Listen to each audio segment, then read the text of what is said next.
Magluluto ho tayo ngayon ng masarap na bikong malagkit. Ang gamit ko ho din ay ang first class na malagkit, purong chinina.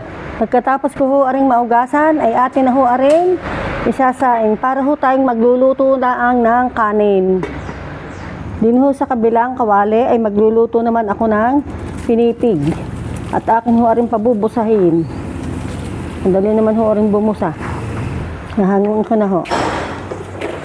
Ilalagay ko na aring purong gata natin. Masarap pong gawin yung talagang pinagagata nyo sa palengke.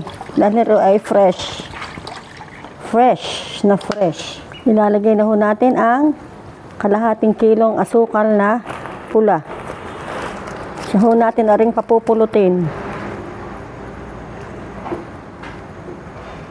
Ilalagay ko na ho aring aking buko. Sariwang buko. Masarap po, aring may lagay na buko. Ang tawag ho din ay sa amin ay sinukmani.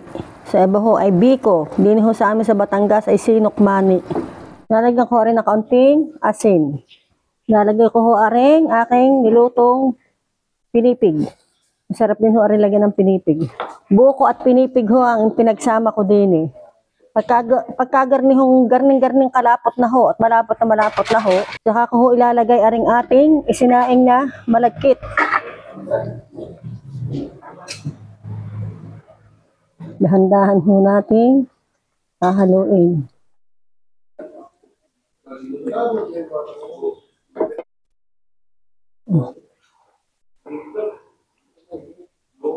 Pagka ho aring garni ng ang texture na hindi na nadagis sa kawali ay ariho ay luto na.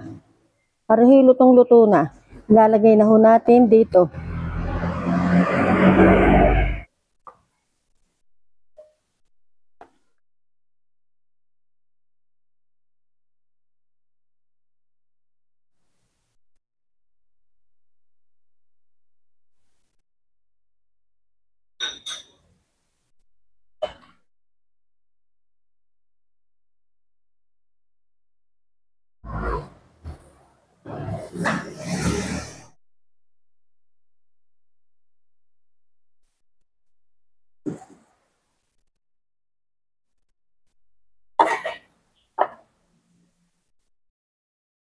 Ari na ho ang naluto kong biko. Ang tawag ho sa amin din sa Batangas City ay sinukmani. Tikman na ho natin. Ari ho ay ang toppings ko din ay latik. Di naman ho sa isa, ang toppings ko ho ay pinipig.